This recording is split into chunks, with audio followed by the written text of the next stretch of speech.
வணக்கம் உறவுகளே, எல்லாரும் எப்படி இருக்கீங்க? நல்லா இருக்கீங்களாங்க? நேற்று தான் உடம்பு சரியில்லைன்னு சொல்லிட்டு இருந்தேன் இல்லைங்களாங்க. உண்மையிலேயே இப்போ வரைக்குமே அந்த டயர்ட்னஸ் இருந்துட்டு தான் இருக்குது. நேற்று தான் பிளட் டெஸ்ட் ரிப்போர்ட் கொடுத்தோம். ரிப்போர்ட்டில் என்ன வந்திருக்குது, என்ன ப்ராப்ளம் அப்படிங்கிறத வீடியோவில் போய் பார்க்கலாம். வாங்க வீடியோக்குள்ளே போகலாம். தைராய்டு கன்ஃபார்ம்னு சொல்லிட்டாங்க. ரொம்ப ஹையாக இருக்குது என்னோடய தைராய்டு லெவல் வந்து. அதனால் என்ன சொல்லிட்டாங்க அப்படின்னா, தொடர்ந்து நான் வந்து டேப்லெட் சாப்பிட்ற மாதிரி இருக்கும் அப்படின்னு சொல்லியிருக்காங்க. நானும் நிறைய பேர்த்திட்ட விசாரிச்சிட்டேன். தைராய்டு இருக்கிறவங்க இது வந்து லேடிஸ்க்கு நார்மல் தான் அப்படின்னு சொல்லிட்டாங்க.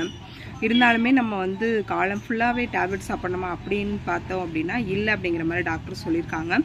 நார்மலாக டேப்லெட் கண்டினியூ பண்ண சொல்லியிருக்காங்க. ஒரு 3 மாதம் இல்லை 6 மாதத்தில் தைராய்டை குறைச்சிடலான்னு சொல்லியிருக்காங்க. ஏன் அப்படின்னா, டேப்லெட் மட்டும் இல்லாமல் இந்த கொத்தமல்லி இருக்குது இல்லைங்களா, அந்த கொத்தமல்லி சாறை தொடர்ந்து நம்ம தண்ணியில் கொதிக்க வச்சு அந்த தண்ணியை நம்ம அருந்தணும் அப்படின்னா நம்மளுடைய தைராய்டு ப்ராப்ளம் ஃபுல்லாக கம்ப்ளீட்டாக க்யூர் ஆகும் அப்படிங்கிற மாதிரி ஒரு நம்பிக்கை கொடுத்துருக்காங்க. நாளையிலேருந்து நான் அதை செய்யலாம் அப்படின்னு முடிவு பண்ணியிருக்கேங்க. ஏன்னா இப்போ ஒரு வாரமாக என்னால் வந்து எனக்கு எந்த ஒரு அறிகுறியுமே காட்டல. ஒரு வாரமாக என்னால் வந்து இந்த தொண்டை பகுதி இருக்கு இல்லைங்களா, சரியாக பேச முடியல.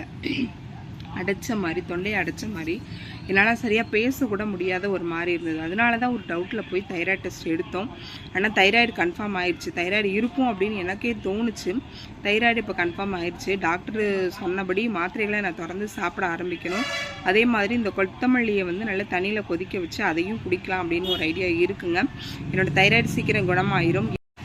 தைராய்டு அப்படிங்கிறது முன்னதாங்க பயப்படக்கூடிய ஒரு சூழ்நிலையில் இருந்தது. இப்போ வந்து பொதுவாக மாறிடுச்சு. ஏன்னா நார்மலாக நம்மளுடைய உணவு முறைகளை நம்ம சேஞ்ச் பண்ணும்போது நமக்கு அந்த ப்ராப்ளம்ஸ்லேருந்து நம்ம வெளியே வந்துடலாம். அதனால் மேக்ஸிமம் எனக்கு இதில் குறித்து ஒரு பயமும் கிடையாது.